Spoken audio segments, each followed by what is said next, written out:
नमस्कार, प्रणाम। कैसे बाजे रउआ सब? उम्मीद करते हैं कि रउआ सब अच्छा करेंगे। अभी हम जा रहे हैं एक प्यारा सा दुल्हा की गाड़ी गीत सुनावे।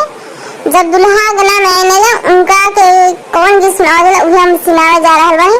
अगर रउआ सब हमारे चैनल पर नए हो तो चैनल सब्सक्राइब कर देंगे। रउआ सब के हमारे चैनल पर ऐसे प्यारा प्यारा गीत सुनने की मिलत रही।